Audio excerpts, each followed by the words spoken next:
Hello and welcome to another Sky Factory 3 tutorial. Today I'll be walking you through my compact mob farm. The design I use is upgradable as you go, so I'll show you the first version of it and how it builds off of that. By the time it's all said and done, it cranks out loot like nobody's business.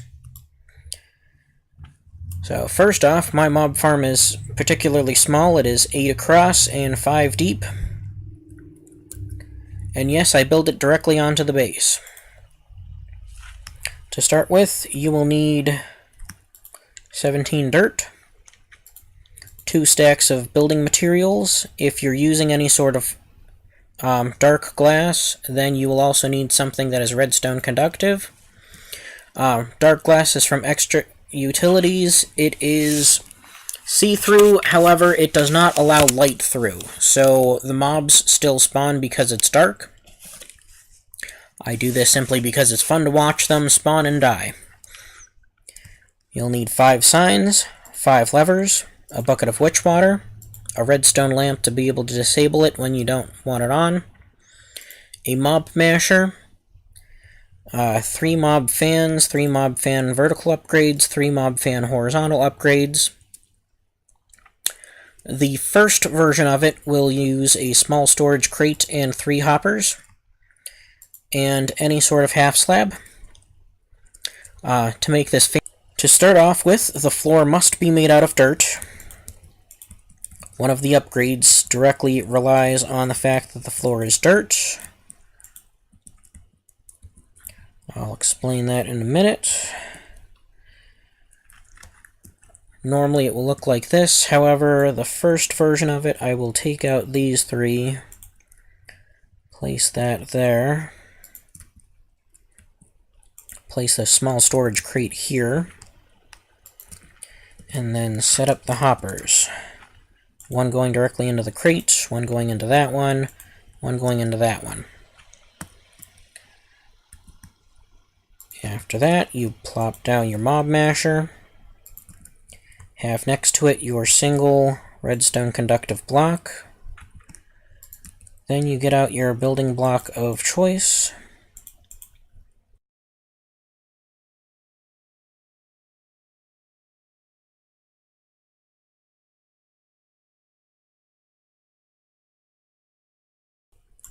Then fill in the roof. This leaves a 3 tall, 3 wide, and 6 deep chamber for mobs to spawn. It may seem small, but trust me, this is still highly efficient while remaining compact. Now, if you're using any other sort of block, you need 1 torch to stick in the middle of the roof. Since torches won't stick on glass, I'm plopping down a glowstone just so nothing can spawn up here. If you're using the glass, you will need something with silk touch to break it, otherwise the glass will be destroyed in the process of. But once you're inside, you will need to mine out this block here, this block here, and this one on the far end in the center. In those 3 windows, you need mob fans. Each one with a single upgrade, which will make it 3 across and 3 tall.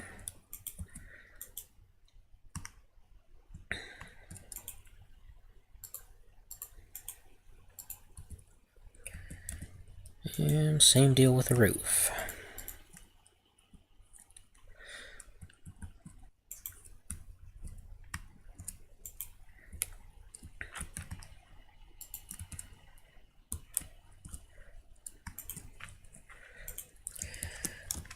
So you can reach these fans by standing on the roof and carefully aiming down, since you probably will not have flight when you're building this. But for the sake of tutorial, it makes it considerably faster to show you guys. So both hoppers and small storage crates will allow light through. However, if you just put one of these down in front of the small storage crate, it blocks off the light in the chamber. To head inside, get your 5 signs.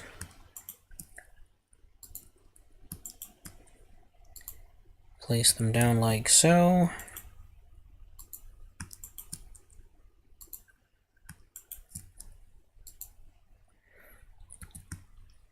Then take your bucket of witchwater and place it here. Any skeletons or spiders that spawn and get pushed through this will be turned into wither skeletons and cave spiders. So once the water is set up, close it up. As you can see, it's considered dark in there.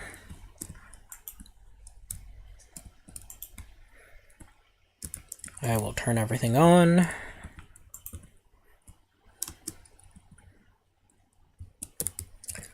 And go out some blocks.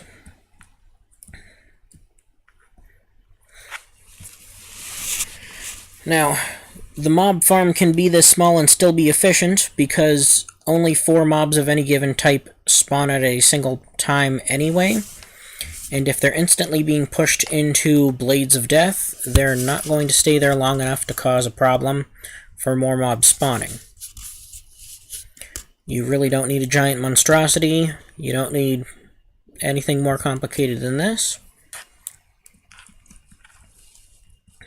Usually after it's first built, I'll build a pathway out and then leave my character to AFK while I go have a sandwich or something. And when I come back, I hope I don't have Endermen everywhere. But you should end up with some loot. Now the important piece of loot that you're aiming for is a drop of evil. Which if you take out one of the blocks you can get to the dirt. If you use the drop of evil on the dirt, it turns all of them into cursed earth. Which if you make sure the chamber is dark enough, cursed earth makes it so mobs will spawn regardless of how close you are to where the earth is.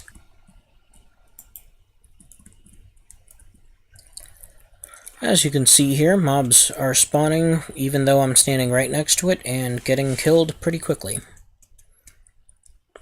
The mob fans make it so even if they're jumping around in the water, they'll be pushed downwards into the blades. Now, as you can see, there is a small problem with Endermen. After this has been running a while, you can turn on the light to disable it. As long as it is dark enough, mobs won't spawn. But if it is dark enough, they will spawn regardless of how close you are. Now, after you've gotten your cursed earth,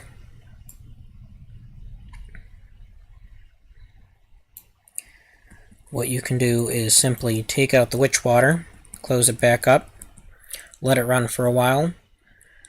Because there isn't any water in there, the Endermen are much less likely to teleport out, and you should end up with a couple Ender Pearls. The first 2 things you want with Ender Pearls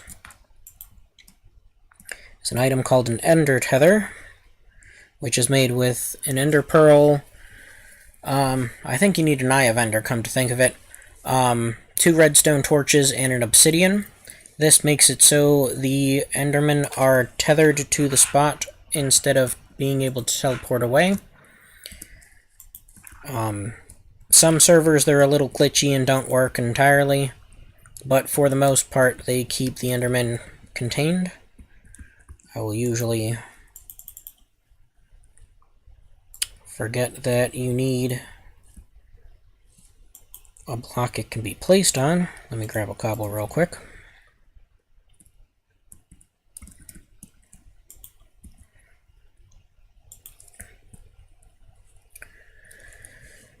The other setup that I will greatly recommend once you have it is an absorption hopper. Once you have an absorption hopper, you can mine out your hoppers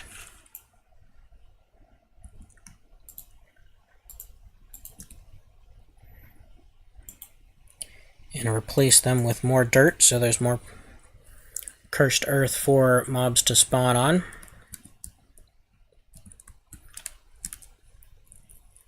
outside the chamber, I'll simply take that dirt out, place down the absorption hopper, figure out which way we're facing, which that needs to be pointed south. Make it so when it's on, this points towards the chest. And once you seal this thing back up, the absorption hopper will suck up any drops and instantly put them in the chest for you.